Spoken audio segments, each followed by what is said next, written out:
Bismillahirrahmanirrahim. Masya Allah, barakallah fiqh. Kawan-kawan dah mulai masuk. Masya Allah.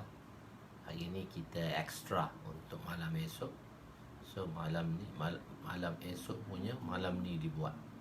Untuk malam esok kita buat malam ni. Masya Allah. Kawan-kawan dah mula masuk. 18 orang. Masya Allah. Waalaikumsalam warahmatullahi wabarakatuh. Asyahidi Ramadan Yamani, Efi Riza, Masya Allah. Efi boleh diberi pingat kerana sentiasa bersama dengan kita walaupun berada di Perth. Masya Allah, Masya Allah. Saiful Maizura, Cikgu Rusna, Abdul Razak, Abdul Mana, Saiful, Hisham Zulkifli, Razali, Jasmi. Insya Allah iklan daurah akan dikeluarkan nanti pada 27 dan 28. So iklan dah siap. Nanti insyaAllah kita akan memulakan daurah kita. Masya Allah. Cikgu Yusof, Masya Allah, begitu ihtimam sekali. Ramli Sharif, aku menulis bukan kerana nama. Muhammad Roslim, Muhammad Azali. Ini Pakcik Roslin ke? Pakcik Roslim Roslim Muhammad Fauzi, Jeff, Masya Allah. Orang Kubang Bombay. Nasruddin, Waalaikumsalam. Abdul Muiz. Kita dah 43 dah. Kawan-kawan dah mulai datang. Kita perlahan-lahan. Masya Allah. Syah Alam, Ustaz terlupa nak beritahu pada Syah Alam. Ustaz dah hantar dah. Ustaz terlupa nak hantar dia punya keratan yang hantaran tadi melalui GDEX. So selepas 3 hari dia akan sampai ke Singapura. Tapi kalau nak cepat, cek, nanti Ustaz bagi tracking nombor tu. Cek dan pergi ambil tempat sampai. Tidak, dia akan nak ambil take time 2 minggu di tempat tu. 6 hari sampai baru dia cok. Lepas 6 hari cok baru dia akan hantar. So 12 hari dia akan simpan. Oleh kerana PKP ni. So nanti Ustaz akan terangkan balik lah tentang kitab yang Ustaz hantar ke Singapura. Masya Allah. Muhammad Syazwan, Muhammad Arifin, Masya Allah. Bismillahirrahmanirrahim. Assalamualaikum warahmatullahi wabarakatuh. Subhanaka la ilma lana illa ma 'allamtana innaka antal alimul hakim. Wa la hawla wa la quwwata illa billahil aliyyil azim. Rabbi yassir wa la tu'assir wa tammim bil khair ya fattah. Wa bika nasta'in. Nahmaduhu wa nusalli wa nusallim ala rasulihil karim wa ala alihi wa ashabihil fatihina بهديهم إلى الحقيقة المجازة. أما بعد، أعوذ بالله من الشيطان الرجيم. بسم الله الرحمن الرحيم. والعصر إن الإنسان لفي خسر إلا الذين آمنوا وعملوا الصالحات وتواصوا بالحق وتواصوا بالصبر. صدق الله العظيم. وقال النبي صلى الله عليه وسلم: لا يؤمن أحدكم حتى يحب لأخيه ما يحب لنفسه. وقال النبي صلى الله عليه وسلم: نضر الله امرأ سمع مقالتي فوعاها ثم أداها كما سمع رب مبلغ أو آمن سامع أو كما قال عليه الصلاة والسلام. Jadi sentiasa kita berada dalam iman dan ihtisab untuk kita menghasilkan ganjaran pahala yang besar dan mengkualitikan amalan kita, iaitu dengan iman. Kita yakin bahawa ini adalah perintah Allah dan Rasulnya, dan ihtisab kita meyakini janji dengan menghadirkan fadilat-fadilat majlis ini. Masya Allah. Dr. Ramizu telah datang. Masya Allah, kita bersama pada malam ni. Masya Allah, barakallah fiqh. Bismillah. Hari ini hadis ke muka surat 334. Muka surat 334, iaitu hadis yang ke-91, bracket nombor 13. 5 perkara. 5 perkara. Wa Nabi Musa radhiyallahu anhu qama fina Rasulullah sallallahu alaihi wasallam bi 5 kalimat faqal inna Allah la yanamu wa la yanbaghi lahu an yanam. يخفض القسط ويرفعه يرفع إليه عمل الليل قبل عمل النهر وعمل النهار قبل عمل الليل. حجابه نور لو كشفه لأحرقت subuhatu wajhihi man taha ilaihi basaruhu min khalqihi, rawahu Muslim. Sayyidina Abu Musa Asy'ari radhiyallahu anhu meriwayatkan bahawa Rasulullah sallallahu alaihi wasallam telah berdiri di hadapan kami dan bersabda dengan 5 kalimah, iaitu 5 perkara. 5 kalimah dalam bahasa Arab itu bukan bermakna kalimah, tetapi jumlah mufidah, 5 sentence atau 5 perkara. Lalu baginda bersabda, sesungguhnya pertama, Allah Subhanahu wa taala sifat dia tidak tidur dan tak mungkin baginya untuk tidur. Allah Taala ni dia tak tidur. Dia sentiasa dalam keadaan sedar dan mengetahui apa yang berlaku kepada makhluknya. Dan tidak mungkin bagi Allah itu untuk tidur. Dia merendahkan timbangan dan meninggikan timbangan. Diangkat kepadanya amalan yang dilakukan pada waktu malam sebelum amalan yang dilakukan pada waktu siang. Dan diangkat kepadanya amalan yang dilakukan pada waktu siang sebelum diangkat amalan yang dilakukan pada waktu malam. Hijabnya ialah nur. Jika dia menyingkapnya, pasti keagungan dan kebesaran nur wajahnya akan membakar setiap makhluk yang melihatnya. Hadis riwayat Imam Muslim rahimahullah. Khair. Penerangan, Nabi berkhutbah dalam keadaan berdiri. Nabi meriwayatkan bahawa Nabi telah berdiri. Nabi berkhutbah dalam keadaan berdiri. Memang syarat khutbah tu kena berdiri lah. Khususnya dalam khutbah Jumaat, dia tak boleh duduk, dia kena berdiri. Dan bila berkhutbah, bila memberi penerangan, pada peringkat awalnya dalam dakwah, kita bayan berdiri. Tahun 80-an, akhir 70-an, saya budak-budak lagi ikut dakwah ni. Mula-mula bayan berdiri, semua bayan berdiri, tak ada kerusi, tak ada bagi kerusi, tak duduk pun, bayan berdiri. Kecuali malam markas saja bayan tu duduk. Yang lain biasa masjid-masjid kita pergi, bayan berdiri, khutbah semangat. Semangat. Nabi menyatakan 5 kalimat. Kalimah ini bukan kalimah dalam ilmu nahu, iaitu kalimah iaitu perkataan, tidak, iaitu qaulun mufrad. Jadi kalau kalimah tu kalau dalam nahu dia panggil qaulun mufrad. Satu perkataan. Bahkan kalimah di sini maksudnya jumlah mufidah, iaitu ayat-ayat yang sempurna. Maka maknanya ialah Nabi menyatakan 5 perkara yang berfaedah, 5 jumlah yang berfaedah yang mesti kita tahu. Zat Allah dia tidak tidur. Zat Allah ialah qadim. Zat Allah itu sedia kala. Zat Allah itu dia apa? Dia sedia kala. Baru dapat kitab Faizul ada kitab, Masya Allah. Zat Allah ialah zat yang qadim, tidak memerlukan tidur. Allah Ta'ala tak tidur. Kerana apa? Tidur itu akhul maut. Tidur itu adalah saudara kepada kematian, iaitu saudara kematian. Manusia tidur sebab apa? Sebab manusia letih. Sebab tu waja'alna al-laila libasa waja'alna an-nahara ma'asha.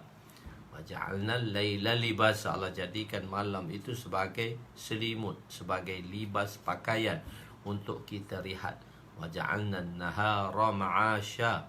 Jadi Allah jadikan nahar itu untuk kita menghasilkan ma'asyarah kita, kehidupan kita, mencari rezeki kita dan sebagainya. Jadi malam tu masanya kita tidur. Dan kadang-kadang manusia terbalik, malam dia kerja, siang hari dia tidur. Itu orang yang kerja shift lah.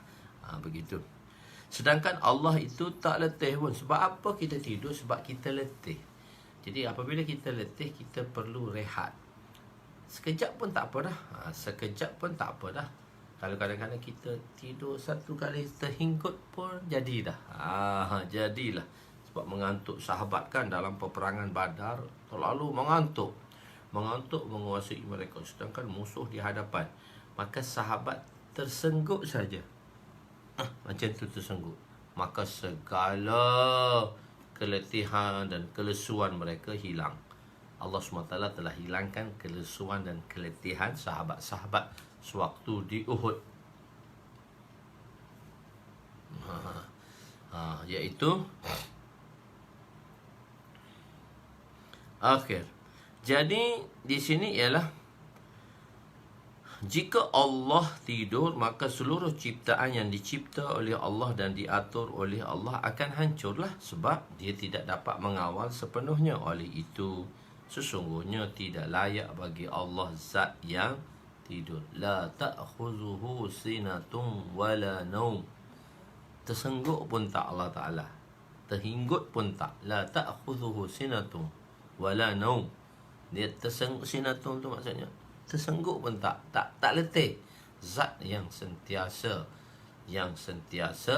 mengetahui. Kulla yaumin huwa fi sya'nun.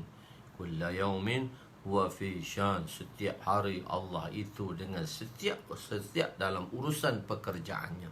Dan mana Allah SWT, jadi mengantuk itu adalah sifat kepada tidur itu adalah mati, mengantuk. Jadi bagi Allah tidak selayaknya zat yang sedemikian. Allah tidak.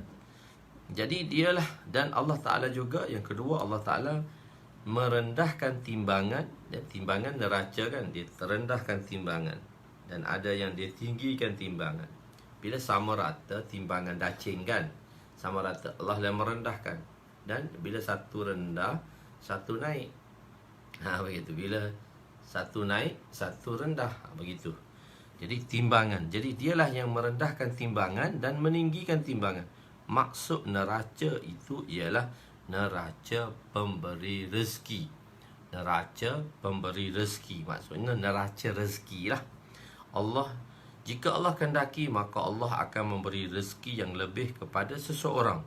Jika Allah kehendaki, maka Allah akan kurangkan rezeki tadi untuk seseorang. Maksud kedua, merendahkan dan meninggikan, itu dari sudut rezeki yang pertama. Yang kedua, neraca rezeki. Kedua, neraca amalan. Ada manusia yang mana Allah SWT memberi taufik untuk melakukan kebaikan. Ada juga manusia yang digunakan untuk kejahatan. Jadi neraca ni, kalau kita tuduh daripada neraca, kalau neraca amalan, ada orang yang mana Allah bagi taufik dia untuk melakukan kebaikan. Dan ada orang yang mana dia tadi sebagai sumber dan sebab kepada kejahatan. Maksud ketiga ialah neraca pula, ialah keadilan. Neraca keadilan, neraca rezeki, neraca amalan dan neraca keadilan dan keinsafan. Apabila Allah tundukkan neraca, Allah jatuhkan neraca tadi, rendahkan neraca tadi, maka banyaklah kezaliman akan berlaku di seluruh dunia.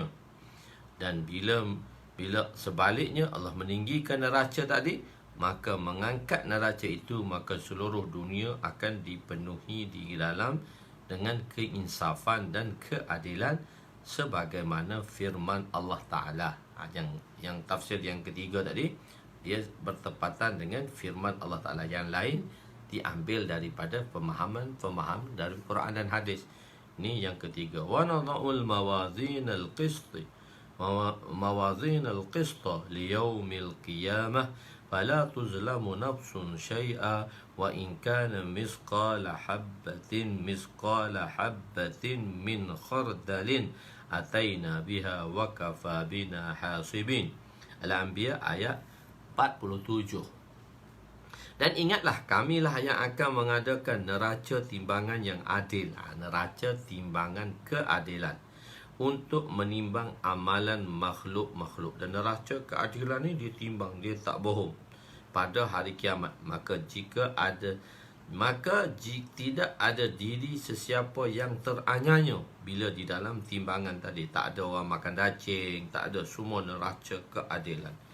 Dan jika amalnya sebesar biji sawi sekalipun, nescaya kami akan mendatangkan untuk timbangan dan dihitung. Besar biji sawi pun kebaikan, masa itu pun dia biji sawi pun dikira kebaikan, dan cukuplah kami sebagai penghitung. Allah Ta'ala kata dalam hitungan ni, cukup, tak payah bagi ke orang lain. Aku dah cukup untuk menghitung segala amalan kamu. Allahu Akbar. Diangkatnya amalan. Ini yang seterusnya ialah yang keempat. Diangkatnya amalan yang malam diangkatnya amalan yang dilakukan pada waktu malam sebelum amalan yang dilakukan pada waktu siang dikira. Setelah saya jelaskan dulu sementara sedikit, dalam setiap hari kita ada dua hissah, dua bahagian. Satu bahagian siang dan satu bahagian malam. Iaitu siang daripada subuh, sekarang 5.51 kita punya subuh, sampai malam maghrib kita 7.25. Maknanya amalan siang tadi daripada 7.51 saat. Ting bermulanya amalan yang dilakukan oleh manusia sepanjang hari, yang lebih kurang 7 bilion manusia melakukan perbuatan. Pergerakan satu perbuatan, diam juga satu perbuatan, percakapan satu perbuatan. Jadi semua manusia melakukan amalan. Sebab apa? Sebab anggota ni a'dha'u jawarih, anggota kita ni tangan, kaki, hidung, mulut ni sebagai mesin kepada amalan. Dia sebagai mesin lah kepada amalan. Tangan akan lahirnya amalan, mata akan lahirnya amalan, telinga akan lahirnya amalan, fikir akan lahirnya amalan, hati akan lahirnya amalan, kaki maknanya a'dha'u jawarih, a'dha'u jawarih. Jadi a'dha'u jawarih kita iaitu anggota kita merupakan mesin bagi amalan. Jadi bila berlakunya detik selepas subuh 7.51 saat, maka amalan itu berjalan sehinggalah 7.25 malam perpuluhan 0 saat, tak berhenti. So amalan pagi daripada subuh hingga ke maghrib, yurfa'u amalun nahar qabla amalul lail, maka akan diangkat ke semua amalan tadi daripada 5.51 saat hingga ke 7.25 saat. Semua amalan 7 bilion manusia sewaktu, semua manusia ini amalan yang dikira setiap hari. Ada amalan dikira dalam bentuk mingguan, ada amalan yang dikira dalam bentuk tahunan. So dia proses-proses. Ada kan kita kan orang berniaga, ada dia kira harian punya bisnes berapa masuk, berapa keluar. So bulanan punya berapa masuk, berapa keluar. Tahunan bila berapa masuk, berapa keluar. Begitu juga amalan-amalan kita. Jadi 7 bilion punya amalan tadi terhenti pada minit yang 7.25. Tak berhenti amalan tersebut. Bila berhenti 7 minit 7.25 tadi, semua amalan manusia yang dilakukan berhenti. Bila berhenti, maka dihitung. Hitung selalu, kalkulator hitung selalu. Kalkulator Allah ni hisabuhu. Hisab. Maknanya Allahu sari'ul hisab. Dalam ayat yang lain Allah kata penghisaban Allah itu terlalu cepat. Dikira dalam masa 1 second saja. Maknanya 7.25 saat bermulanya amalan malam. Jadi sebelum amalan malam bermula, amalan siang tadi telah ditotal sepenuhnya dalam masa 1 saat. Ijib Allah Ta'ala. Jadi tengok diangkat kepada Allah setelah dihitunglah amalan yang dilakukan pada waktu malam sebelum amalan yang dilakukan pada waktu siang bermula. Amalan manusia dihitung 2 kali sehari. Pertama iaitu di saat berakhirnya amalan siang dan saat bermulanya amalan malam. Di situ dia kira tu dalam seminit tu. Berakhirnya amalan siang dan saat bermulanya amalan malam. Bila berakhirnya amalan siang, maknanya kita tengoklah amalan siang tadi 7.25 dan bermulanya amalan malam 7.25 saat. Tengah tu kira lah 1 second je. Tengah tu dah kira semua dah amalan siang tadi sebelum bermulanya amalan malam. Jadi kedua ialah saat sebelum berakhirnya amalan siang dan sebelum bermulanya amalan malam. Ketika waktu itu Allah akan menghitung amalan siang begitulah sebaliknya. Penghisaban Allah itu terlalu cepat. So Allah kata, wallahu sari'ul hisab dalam surah An-Nur. Keadaan di dunia akan berlaku mengikut amalan yang ditimbang di hadapan Allah, dan Allah menurunkan keputusan ke dunia ini mengikut amalan yang naik padanya. Setiap hari amalan tu naik. So Allah kira dah, Allah hitungkan. Zaharal fasadul fil barri wal bahr bima kasabat aidin nas. Apa yang berlaku, kemusnahan berlaku di atas muka alam ini, maka kasabat aidin nas, iaitu yang dilakukan oleh tangan manusia. So, tangan tu sebagai satu wakil perbuatan yang manusia lakukan. Dengan sebab ini amalan tadilah. Jadi dengan sebab amalan tadilah apa yang akan diturunkan di dunia ini. Berlakunya bala, banjir yang besar dan seumpamanya ialah disebabkan oleh amalan-amalan buruk manusia. Jika amalan yang dihitung itu baik, maka keputusan yang baik yang akan diturunkan oleh Allah. Dalam dakwah, kita ingin wujudkan amalan-amalan yang baik pada setiap individu. So, dakwah ni kita berusaha pada individu. Pada setiap individu kita pastikan amalan ini tidak terkecuali. Amalan ini tidak terkecuali dan dilakukan secara individu. Kita ingin wujudkan amalan yang baik ini pada setiap individu. Dakwah ni kita usaha atas setiap individu, agar dengan cara ini keputusan yang baik diturunkan oleh Allah. Sebab tu dalam dakwah kita pengislahan. Kita kena keluar dakwah tu apa dia? Kita nak islah diri kita. Kita nak islah. Allah Ta'ala berfirman, Ya ayyuhan nas inna khalaqnakum min zakarin aw unsa wa ja'alnakum syu'uban wa qabaila lita'arafu inna akramakum indallahi atqakum innallaha alimun khabir. Al-Hujurat ayat 13. Wahai manusia, wahai umat manusia, sesungguhnya kami telah mencipta kamu daripada lelaki dan wanita, ada berpasang-pasangan, dan kami telah menjadikan kamu berbagai bangsa dan suku puak. Untuk apa tu? Oh, orang Kelantan, oh, orang Terengganu, orang Ajam, orang Arab. Untuk apa jadi begitu?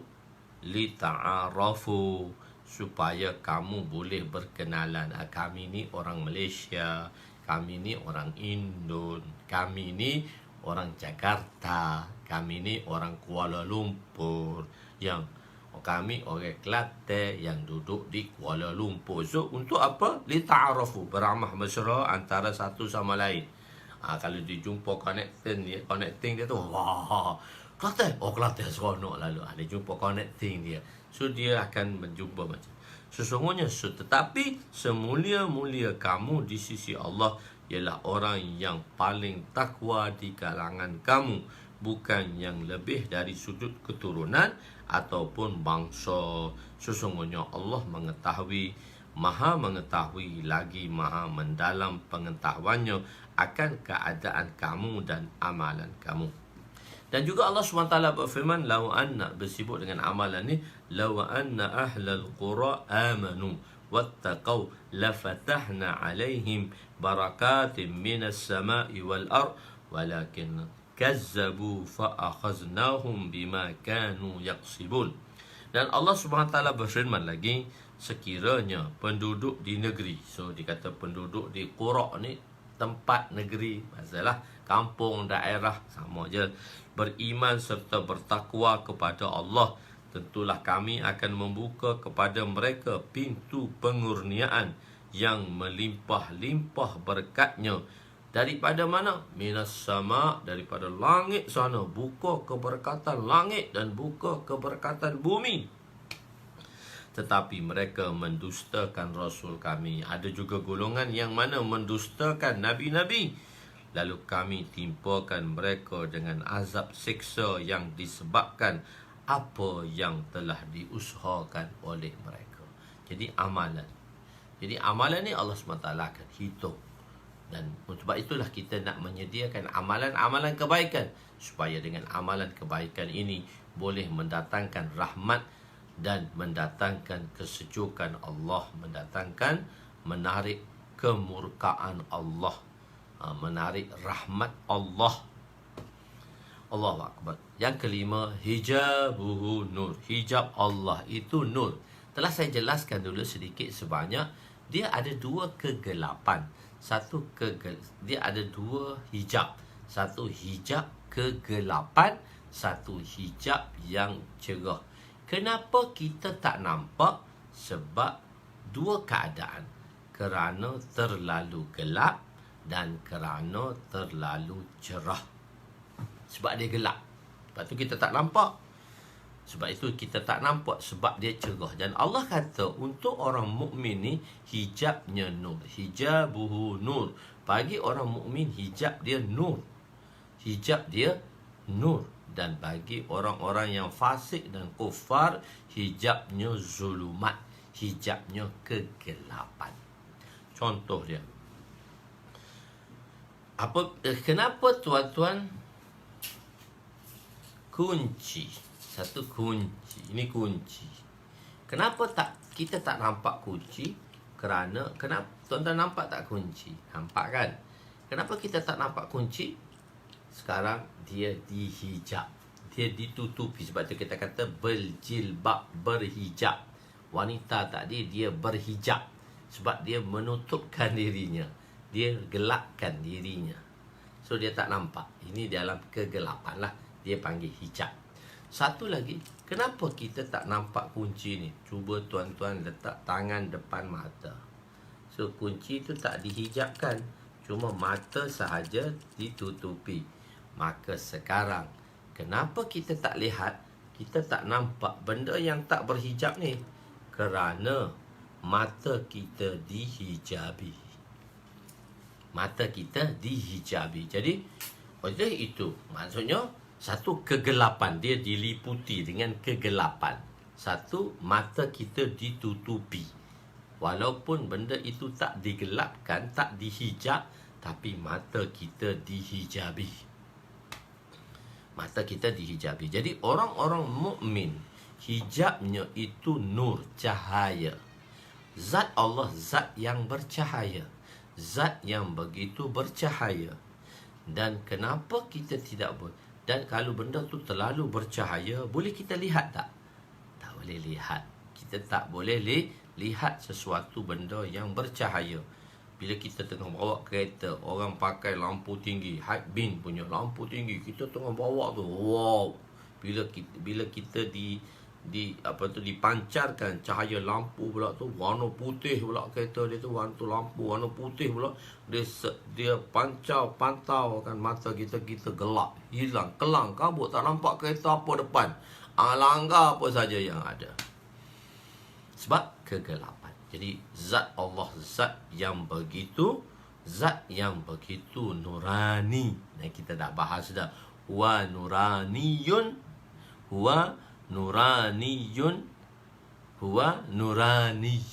arahu anna nuraniyun anna nurun anna arahu nuraniyun arahu. So kita dah bahas dah, boleh lihat Allah ke tak boleh lihat Allah ke? Aisyah kata Nabi tak lihat Allah. Kata Abdullah bin Mas'ud kata Nabi lihat. Abdullah bin Abbas kata Nabi lihat Allah di malam Mi'raj. So kita dah bahas dah perkara ni semua, saya tak nak bahas dah lagi di sini. Kita meneruskan perkara yang lain. Tuan-tuan boleh lihatlah pada pelajaran-pelajaran yang telah lampau di dalam hadis mana saya dah terangkan. Okey. Jadi hijab Allah itu nur. Suatu perkara yang tidak boleh dilihat disebabkan oleh dua sebab. Pertama, kerana terlalu gelap. Kedua, kerana terlalu terang. Oleh itu, hijab orang kafir ialah kegelapan dan hijab orang mukmin itu cahaya.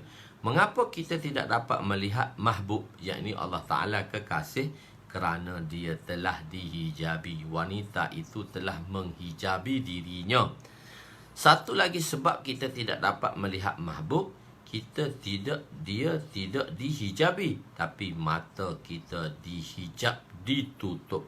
Sekarang mengapa kita tidak dapat melihat Allah? Kerana Allah itu diliputi cahaya yang terang. maka kita mempunyai cahaya yang tidak mencukupi untuk melihatnya. Jadi seolah-olah mata kita yang dihijabi. Pada hari kiamat, Allah akan memasukkan cahaya ke dalam mata kita sehingga kita boleh melihat Allah seumpama bulan purnama. Maksudnya kita akan melihat tidur dalam keadaan tersesak-sesak seperti melihat purnama dapat dilihat dalam keadaan selesa walaupun berjuta-juta orang melihatnya. Tengok-tengok kat langit sama saja. Allah tidak mempunyai penyamaan, musyabahah. Dikatakan Zaid kal asadi.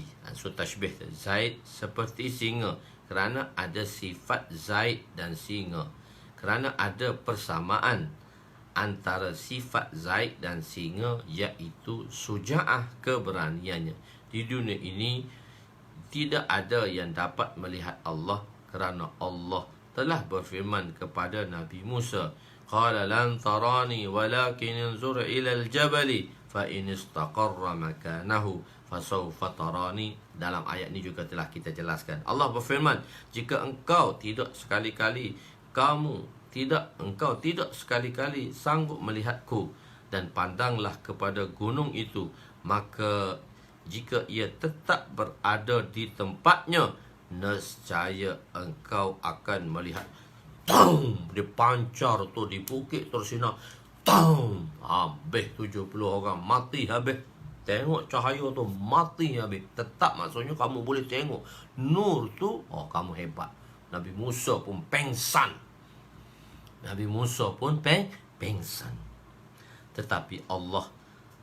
Tetapi Nabi melihat Allah di malam Mi'raj dengan musyahadah, dengan matanya.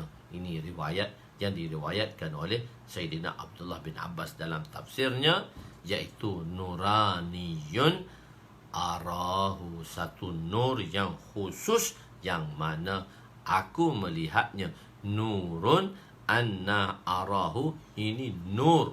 Macam mana Allah itu satu nur, macam mana kita boleh lihat dia?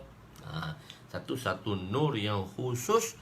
Kalau satu nur yang khusus, boleh. Kalau nur memang tak boleh lihat. Itu yang telah dibincangkan, dan kita telah jelaskan dalam pembahasan dahulu. Okey, khazanah Allah yang tidak pernah berakhir. Khazanah Allah ni tak pernah berkurangan.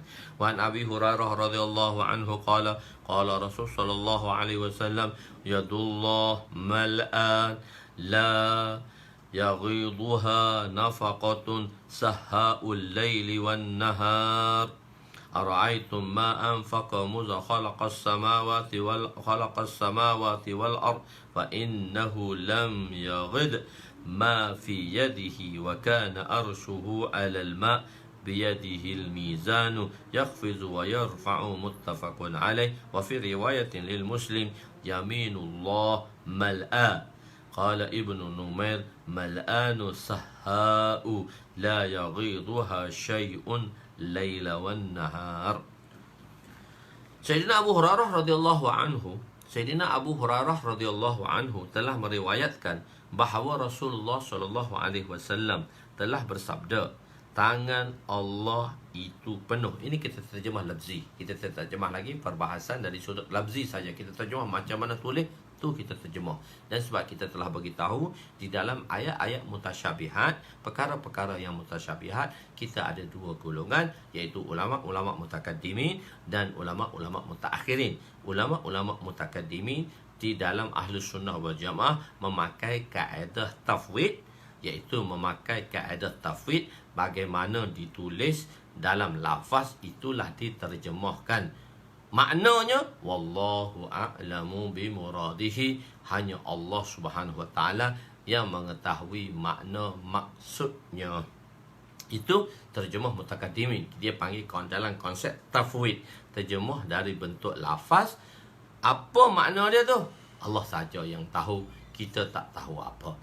Dalam terjemah mutakaddimin, dalam terjemah mutaakhirin, kita pakai konsep terjemah ta'wil, iaitu tafsir.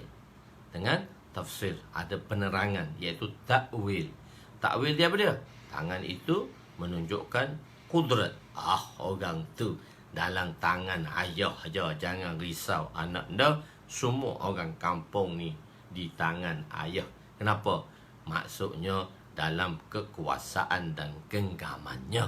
Maka kita terjemah, mutaakhirin kata terjemah kekuasaan.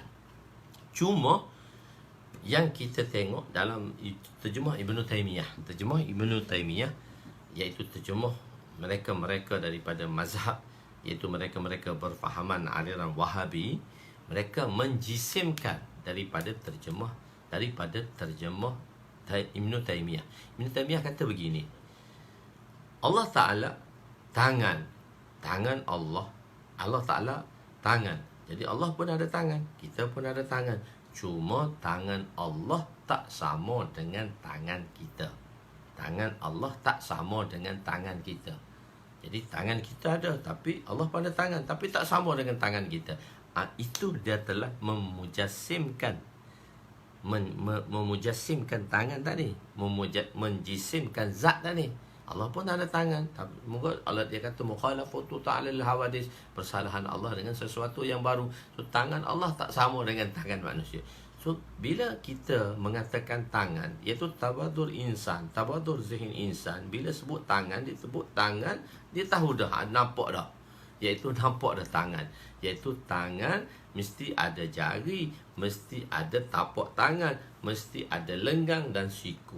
Itu nama dia tangan. So apa yang bila kita sebut tentang tangan, maka tasawur tabadur zihin insan menuju kepada tangan yang mana seperti tangan manusia.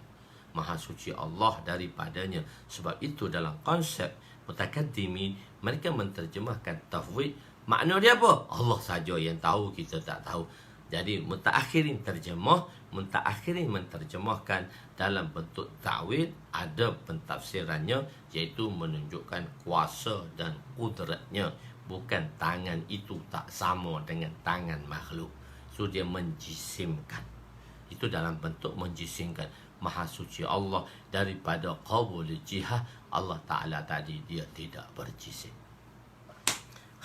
Jadi tangan Allah itu penuh. So di sini kita terjemah macam mana terjemah mutakaddimin, iaitu terjemah ulama-ulama yang terdahulu.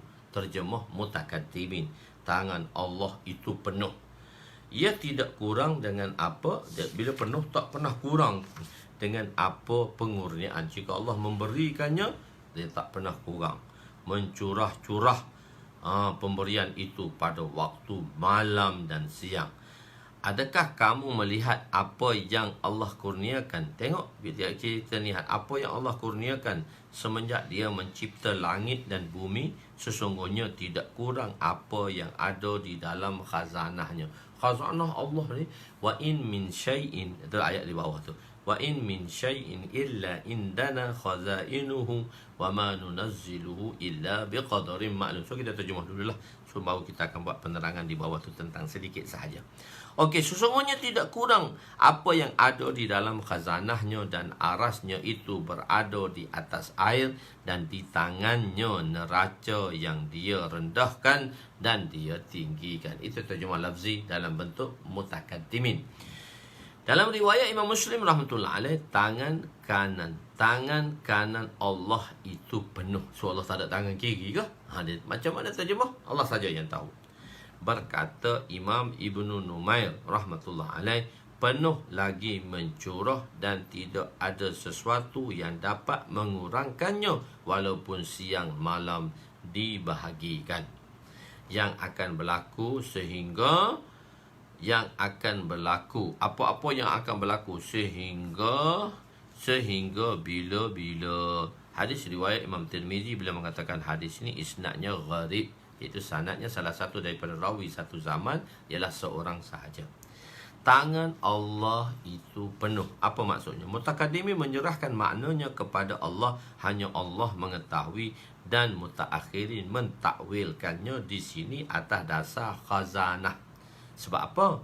Sebab ayat yang selepas tu pengurniaan. So di sini dia kata Yadullah mal'an la yaghidu nafaqatan. Atas dasar tu, maka bersandarkan kepada hadis tersebut dengan dalil ayatnya, wa in min syai'in illa indana khazainuhu wa ma nunazziluhu illa biqadarin ma'lum. Jadi maksud mutaakhirin dia takwil ayat, iaitu penuh tu maksudnya khazanah Allah itu sentiasa penuh dan tidak ada sesuatu pun melainkan pada kami sahaja perbendaharaan itu khazanah. Perbendaharaan itu khazanah, dan kami tidak menurunkannya melainkan dengan kadar dan masa yang tertentu. Allah dah tetapkan sebagaimana di Lauh Mahfuz, itulah yang Allah akan keluarkannya, dan dia tak pernah berkurangan. Semua jenis khazanah di sisi Allah. Di sisi Allah tu khazanah. Wa in min syai'in illa indana. Setiap sesuatu itu di sisi kami khazanah. Khazanah mata yang tak pernah berkurangan. Khazanah tangan yang tak pernah berkurangan. Mata, setiap orang melahir ada dua mata, dan setiap binatang ada dua mata. Ada sejenis binatang namanya labuh-labuh, mata dia berpuluh-puluh mata. Siapa kata 32 biji mata labuh-labuh tu? Kalau kita belajar dalam biologi dulu, tengah ajar biologi, mata labuh-labuh tu ada 32 labuh-labuh. So banyak khazanah mata. Dan bila mata ni diberikan pada seluruh manusia, binatang semua sekali, tak kurang langsung macamlah celup air, celup jarum di dalam lautan. Mungkin ada titisan air pada laut, pada jarum tadi, dan lautan itulah khazanah, bermakna tak pernah berkurang. Tapi kalau tengok pada segi hakikatnya berkurang juga setitik, tapi khazanah Allah tak pernah berkurangan.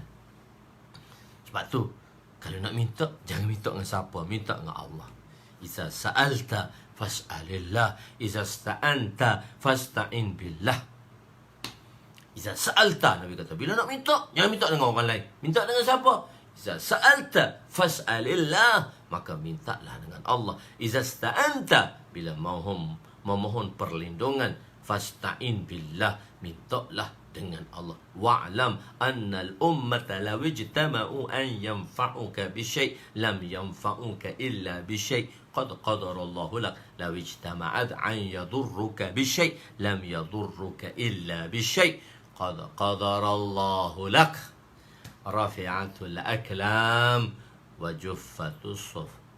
Pena telah terangkat untuk menulis semua takadir, untuk tulis semua takadir.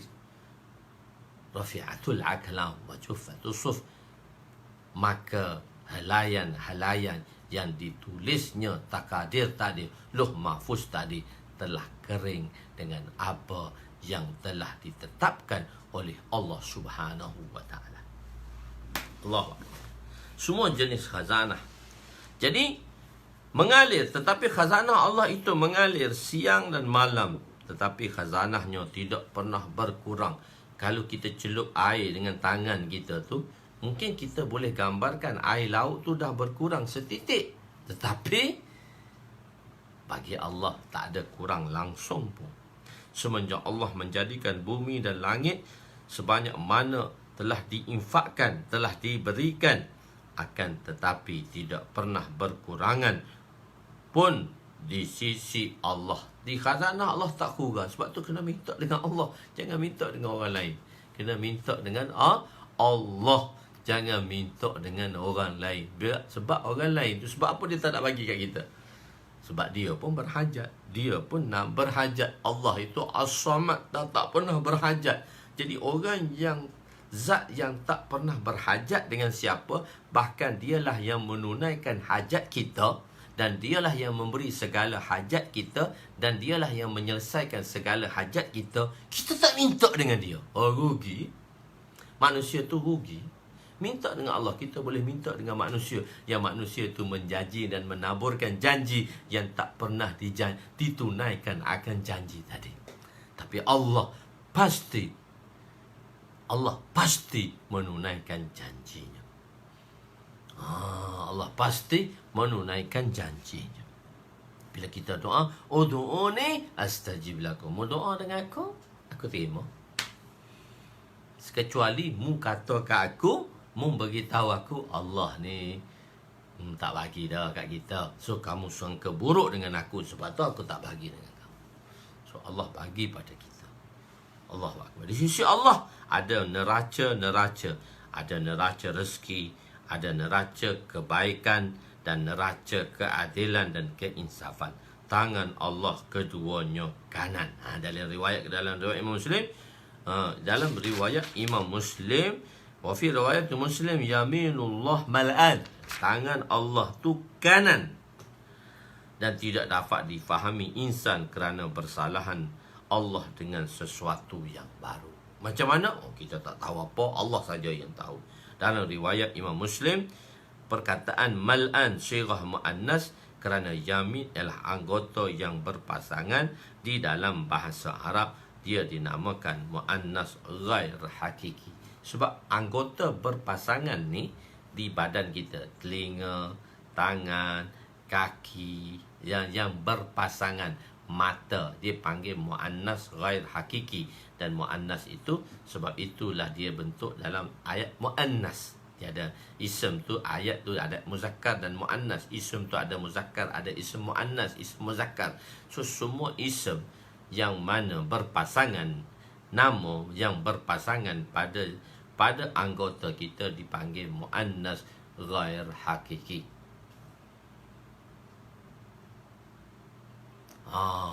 Bagus. Di manakah tempat anak-anak orang kafir? Mana tempat anak-anak orang kafir? Wa an Abi Hurairah radhiyallahu anhu qala su'ila Rasul sallallahu alaihi wasallam an zarariyil musyrikina qala Allahu a'lamu bima kanu aminin. Muttafaqun alaih. Diriwayatkan daripada Sayyidina Abu Hurairah radhiyallahu anhu bahawa beliau berkata, telah ditanya Rasul sallallahu alaihi wasallam dari hal zuriat orang musyrikin yang mati sebelum baligh. Nabi sallallahu alaihi wasallam bersabda, Allah lah yang maha mengetahui akan apa yang mereka akan lakukan. Ini pada hadis yang kita mahmulkannya, iaitu kita amalkannya, kita hukumkan hadis ini pada awal Islam sebelum hadis-hadis latest yang akan diberitahu oleh baginda sallallahu alaihi wasallam.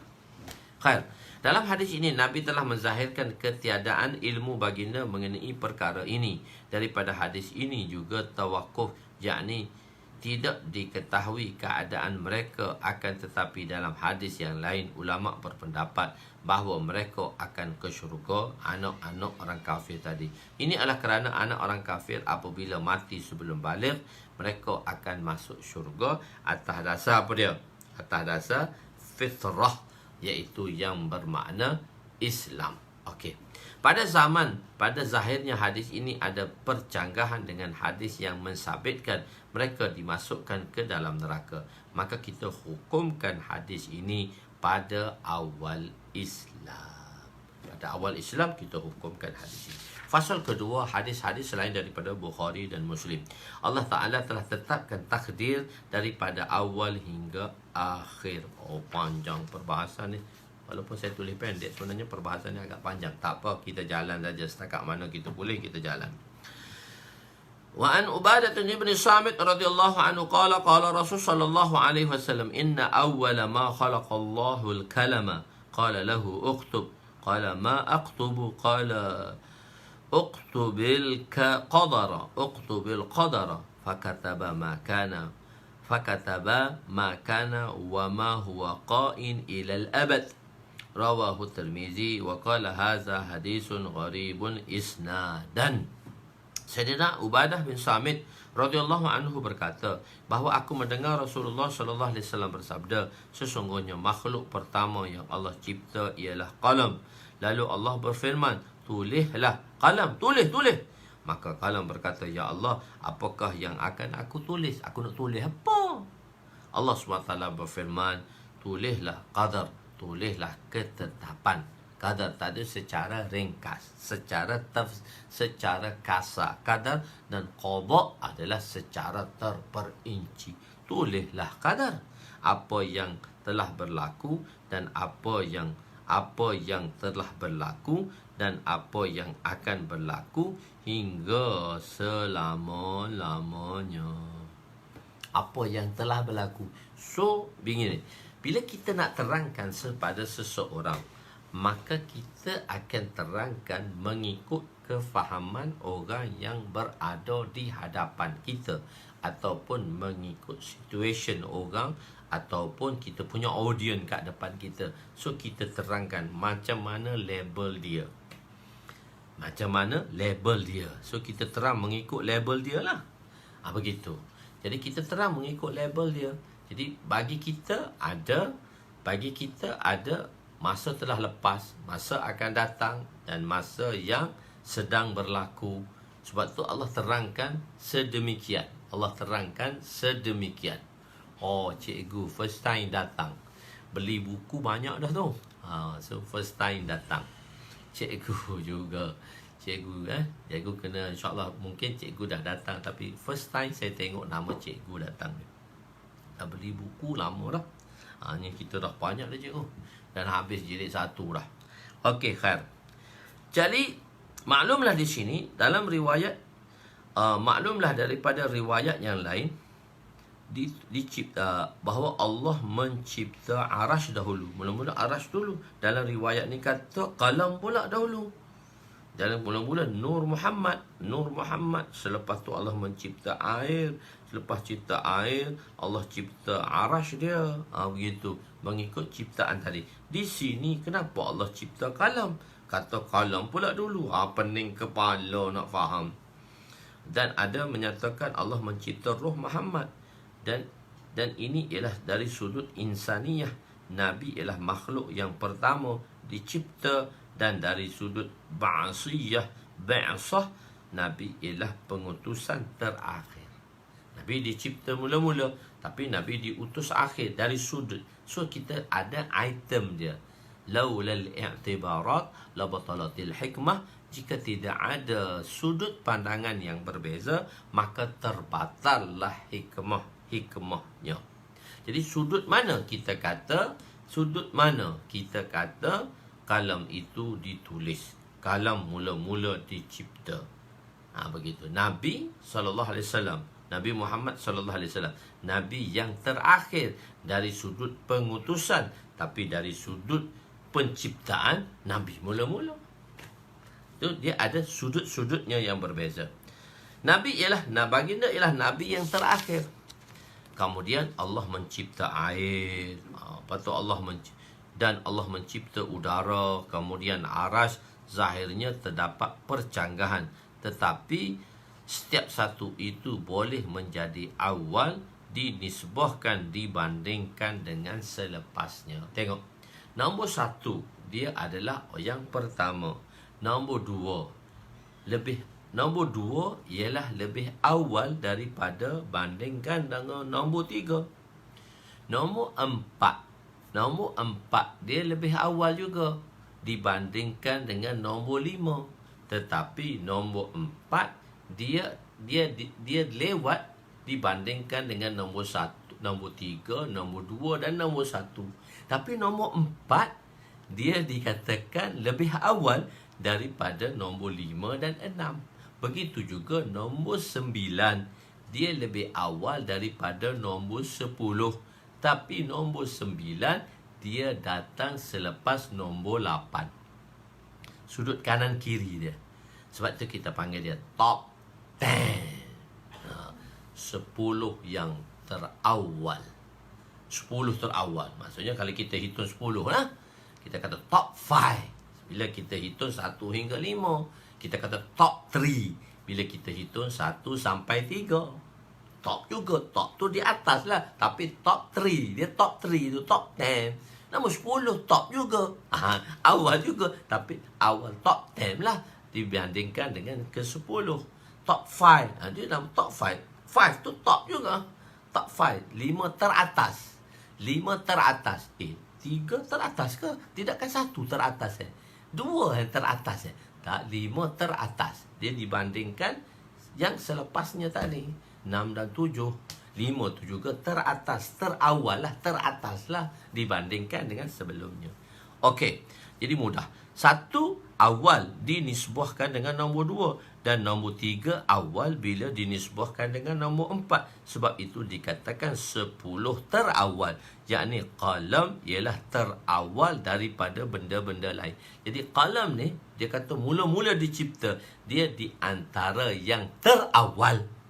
Boleh faham? Mudah je, benda tu simple je. Pakai otak je, akal saja.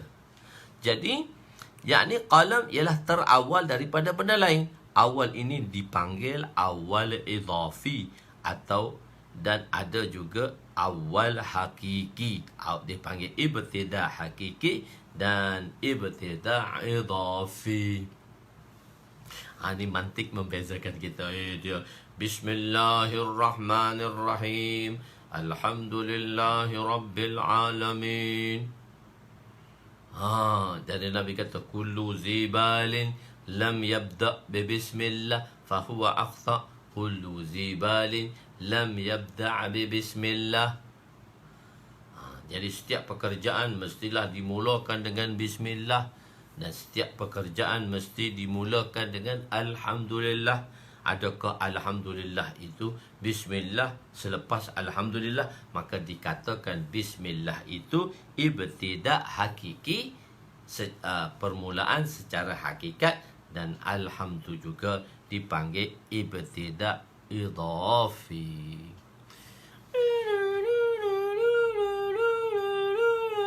Bunyi apa tu Ustaz? Bunyi siren. Kenapa bunyi siren? Siren sampai dulu ke raja sampai dulu? Pengawal sampai dulu ke raja sampai dulu? Pengawal sampai dulu, raja tak sampai. Kita kata rombongan di raja telah sampai. Raja tak sampai lagi, pengawal baru sampai. No, traffic tu baru sampai. Tuanku tak tahu lagi, tunggu lama lagi, tuanku tak nak masuk lagi. Jadi siren bunyi dulu, siren bunyi dulu. Tapi hak yang nak datang tu tak sampai lagi. So siren tu nak menyatakan kedatangan yang ditunggu. Begitulah. Maka datang dulu nisbah dia. Begitu nisbah dia tadilah. Dia dipanggil ibtida' hakiki, ibtida' majazi. Kita ibtida' hakiki tu nak beritahu kedatangan yang hakikatnya raja, tapi datang dulu khadim-khadimnya, iaitu pengawal-pengawalnya, trafiknya. So bukan nak beritahu kedatangan trafik tu. Walaupun raja datang lewat, raja tak tahu trafik datang dulu, tapi nak menyatakan kedatangan orang yang ditunggu, kedatangan daripada orang yang ditunggu. Begitu. So dia pakai akal. So ngaji mantik ni dia laju sikit otak. Begitu. Sedap ngaji mantik, otak laju. Tapi sampai satu tahap pening kepala belakang. Qalam bercakap. Jadi perkara yang disentuh dalam subjek mantik dan mudah difahami jika memahami subjek ini. Awal hakiki, secara hakikinya awal Nur Muhammad lah. Selepas tu hak lain tu dipanggil awal idhafi. Awal juga awal idhafi. Top 10. Okey. Qalam bercakap. Qalam boleh bercakap ke? Ma'aktubu. Ma'aktubu. Apa aku nak tulis? Ya Allah, apa aku nak tulis? Ma'aktubu. Qalam bercakap. Allah mampu menjadikan qalam itu bercakap. Allah mampu menjadikan manusia berjalan di atas mukanya. Mereka yang mujrim. Kita kata nak jalan ke dah ada kaki. Tapi kata Allah Ta'ala kata orang-orang yang berdosa nanti akan berjalan dengan mukanya di hari kiamat. Macam mana nak jalan dengan muka? Macam mana nak berjalan dengan muka? Macam mana boleh jalan dengan muka pada hari kiamat? Jadi Allah mampu. Jadi Allah mampu menjadikan manusia berjalan di atas muka pada hari kiamat. Perkara ini tidak mustahil bagi Allah. Bagi Allah semuanya mudah belaka. Bagi Allah tu tak payah mudah belaka. Allah boleh beri mulut kepada kalam. Mungkin kalam tadi diberi mulut untuk bercakap. Tanpa mulut pun boleh bercakap. Allah boleh jadikan kalam bercakap. Asal Lauh Mahfuz, bila Allah jadikan Lauh, lepas tu Allah jadikan Qalam. Lauh Mahfuz ni putih, berseri, melepak putih. Lauh itu panjangnya, jika berjalan di atasnya beratus-ratus tahun pun tidak akan habis. Lauh Mahfuz ni panjang. Panjangnya hanya Allah yang mengetahui. Panjang tu hanya Allah yang mengetahui. Perjalanannya jauh. Misalnya tengok kan, saya selalu tulis tu, dia 43. Dilaporkan NASA telah menjumpai daripada jarak 12 bilion tahun cahaya. Kira macam mana 12 bilion tahun cahaya ni? Dia kira dengan macam mana? So saya tanya ahli sains, dia kira macam mana? Dia kira dengan gelombang. Dia kira dengan gelombang. Cara pengiraan dia gelombang. Jadi NASA menyatakan jumlah daripada jarak 12 bilion tahun cahaya daripada bumi, ada satu awan yang mengandungi air. Yang besarnya air tadi, yang besarnya, yang banyaknya air, yang paling banyak di ruang udara ialah awan. Awan tu menurunkan air. Wa anzalna al-ma wa anzalna al-ma min al-muzni. Allah turunkan air tu daripada langit. Allah turunkan air tu daripada awan, daripada langit. Dan awan yang terbesar didapati satu awan yang begitu besar dan mengandungi air. Awan itu yang berjarak 12 bilion tahun cahaya, yang mana air di dalamnya seberat 140 trilion kali ganda air lautan dunia. Trilion ni dia 12 sifar, 12 kosong. 140, lepas tu tambah dia belakang lagi 12 kosong. Jadi bermakna 140 trilion kali ganda air lautan bumi. Daripada lautan bumi, inilah air yang terbanyak dikesan di ruang udara. Dijumpai pada 23 Julai 2011 oleh Joseph Ruff. Dia jumpa tu, baru jumpa 2011, 23 Julai. Satu makhluk yang Allah cipta duduk 12 bilion tahun daripada bumi. Percaya ke tak percaya? Percaya belaka. Dah kata NASA. NASA kata kan percaya. Begitu. Jadi berjarak 12 tahun dunia. Ilal abad. Ilal abad. Satu riwayat ilal abad. Jadi Kalam kata nak tulis apa? Nak tulis apa? Tulislah apa yang telah berlaku dan apa yang akan berlaku. Apa yang telah dan apa yang akan. So dia tak ambil tengah. Kita ada 3 zaman kan. Yang telah, yang akan, yang sedang. Bagi Allah semua tu sedang berlaku. So dia tak tengok dari sudut Allah Ta'ala. Dia tak tengok daripada sudut zat tadi. So dia tengok daripada sudut insan. Bila Allah kata alimul ghaibi, ilmu Allah Ta'ala. Jadi ilmu Allah, pengetahuan Allah tadi. Bagi kita pengetahuan, ada orang tak berpengetahuan, ada yang nampak pengetahuan. Jadi orang kata alimul ghaibi wasyahadah. Kita tahu benda yang nampak. Jadi kita tak tahu benda yang tak nampak. Jadi Allah kata aku tahu benda yang nampak dan tak nampak. Bagi Allah tu tak ada yang tak nampak. Kenapa Allah kata tak nampak? Sebab dari sudut insan. Sebab perbahasan itu dari sudut insan. Allah kata alimul ghaibi wasyahadah. Ilmu Allah itu mencakupi benda yang nampak dan yang tak nampak. Alimul ghaib, ilmu Allah tu hak kamu tak nampak pun Allah nampak. Hak kamu nampak, lebih-lebih lagi Allah nampak. Hak kamu nampak, Allah nampak. Hak kamu tak nampak, Allah nampak. Tak nampak di atas nisbah kita. Bagi Allah, semua Allah nampak. Jadi Allah kata ilmu Allah tu alimul ghaib. Allah itu mempunyai ilmu ghaib. Ghaib tu disebabkan atas insan. Sebab Allah berbahasa dengan insan. Sebab Allah kata alimul ghaibi wasyahadah. di atas dasar pemikiran insan, audience dia tadi. Begitu juga benda bagi insan. Di sini dia sebut dua, yang telah dan yang akan. Bagi insan tu telah, akan dan sedang. Bagi Allah tu semua sedang berlaku, bahkan hadir. Telah kita jelaskan pada permulaan perbicaraan kita tentang kejadian Allah tadi. Bagi kita, bagi insan itu ada 3 zaman, bagi Allah hanya 1 zaman saja. Jadi kalam tu kata nak tulis apa? Dia sebenarnya nak berhenti sini, kalau nak sambung balik dia panjang cerita. So saya nak ambil masa sikit lah, 5-10 minit untuk saya terangkan.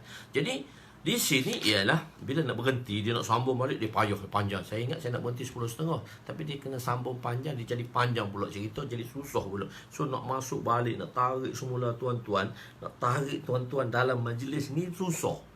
So sekarang tuan-tuan terbuka dah minda dah, nak boleh faham mudah dah. Tu nak bila dah habis majlis, tutup majlis, nak tarik balik, pening kepala. Jadi Allah kata di sini, kalam kata ma'aktubu, aku nak tulis apa? Aku nak tulis apa? Kalam kata ma'aktubu. Ma'aktubu qala uktubil qadar. Allah Taala kata tulislah uktubil qadar, tulislah takdir. Kataba makana. Dari segi perkataan makana, apa yang telah, wa ma huwa qain, apa yang akan hingga ke abad, ilal abad. Sambung Ustaz. Pening kepala dah kali ke? Boleh Ustaz? Sambung maksudnya bukan nak berhenti lagi lah. Okey. Ilal abad. Dia satu nak faham tu susah juga. Ilal abad. Jadi ilal abad. Jadi tulis apa yang telah dan yang akan. Bagi Allah tu dia tak ada telah, tak ada akan, semua sedang. Cuma Allah nak berbicara dengan manusia yang telah, supaya kita faham, orang kata telah tu apa yang kita faham, dan sedang, akan tu apa yang kita tak faham. Begitu.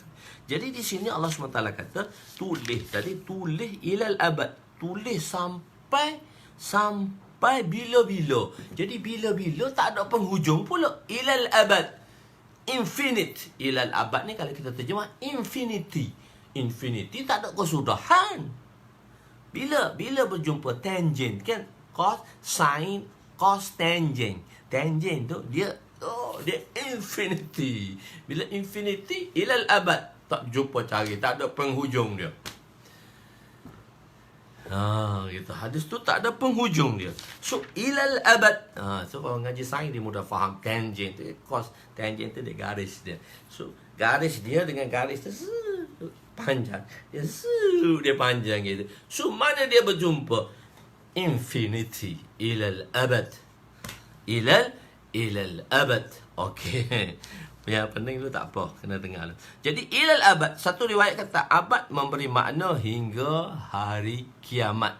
Tulis apa yang berlaku hingga hari kiamat. Sebab tu saya bagi contoh, bermula Allah cipta dunia hingga hari kiamat. Sampai hari kiamat. Abad ni kita limitkan dia hingga hari kiamat. Iaitu kita kata infinity tu sampai hari kiamat saja. Lepas kiamat tidak kan ada lagi kehidupan kan? Lepas kiamat tu tidak ada lagi kehidupan. Tak tulis ke? Takdir tak tulis ke hingga hari kiamat? Sebab tu Mu'tazilah menafikan. Mu'tazilah dia faham tu hingga hari kiamat. So syurga neraka dia kata tak ada lagi. Syurga neraka ada hari kiamat tu. Baru buat. Syurga neraka buat hari kiamat. Abadan abadalah, selama-lamanya. So selama-lamanya dia ghair infinity. Dia tak ada infinity. Ghair mutanahi, iaitu infinity. Dia tak ada infinity ni. Sampai bila line tu tak akan bersentuh kan? Bersentuh di infinity. Bersentuh. Tangent tu dia bersentuh. Kita mengaji dia bersentuh. Tapi di infinity. Infinity tu tak habis-habis. Okey. Manusia pun tak boleh nak cari mana infinity dia. So Allah telah terangkan makna infinity. Okey. Jadi so kita terjemahkan abad tadi, kita tak terjemah infinity. Kita terjemah hingga hari kiamat, iaitu tentang ahwal dunia, perkara yang akan berlaku di dunia daripada permulaan ciptaan hingga ke hari kiamat. Ada juga pendapat mengatakan tulisnya alam barzah. Tulis awal alam barzah. Kerana ada riwayat menyatakan seorang itu akan duduk di alam barzah selama 40,000 tahun. Maknanya tulis sampai hari kiamat sahaja. Ataupun ada juga kata tulis sampai hari kiamat termasuk alam barzah selepas kiamat, iaitu 40,000 tahun. So makna abad tu dia takwilkan di situ. Makna abad tu dia terang. Kata pendapat mengatakan makna abad tu sampai hari kiamat saja. Takdir tulis mula Allah cipta dunia sampai hari kiamat. Ataupun mengatakan abad tadi ialah menulis juga apa yang berada di barzah selepas kematian manusia. Sebab selepas manusia mati dan semua manusia habis dah semua, manusia akan duduk di alam kubur, di alam barzah selama 40,000 tahun. Limanil mulkul yaum. Allah kata siapa raja hari ni? Semua diam sekejap. Habis sunyak tipah habis. Tak ada apa pun nak boleh tahu. Siapa pun tak tahu. Limanil mulkul yaum. Siapa raja hari ni? Lepas 40,000 tahun baru jawab. Lillahi wahidil qahar. Allah lah zat yang perkasa pada hari ini. Allahu Akbar. Dari maknanya tulis hingga ke hari kiamat. Ataupun ada pendapat mengatakan tulis itu hingga ke alam barzah. Ada juga meriwayatkan tadi. Ataupun juga pendapat mengatakan ditulis sehingga tiupan sangkakala yang kedua. Abad ni dia makna mustarak, makna yang begitu banyak. Abad ni ialah makna yang begitu banyak dan makna mustarak. Satu hingga hari kiamat. Satu kata sampai alam barzah. Satu kata sampai sangkakala kedua. Sebab sangkakala pertama semua manusia mati. Sangkakala kedua manusia hidup balik. Sampai di situ tulis.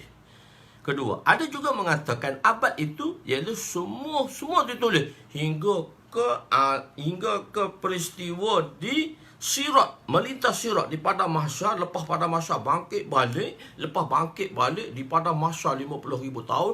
Lepas tu Sirat pula, di awal Sirat, syurga dan neraka. Dan sehingga selama-lamanya, infinity. Sebab tu kehidupan di akhirat, kehidupan abadul abad, tanpa penghujung. Cuma di sini perkataan dia ada sedikit perbahasan di dalam hadis ini, iaitu ma huwa qa'in ilal abad. Ma huwa qa'in, apa yang sedang berlaku, apa yang akan berlaku hingga ke abad.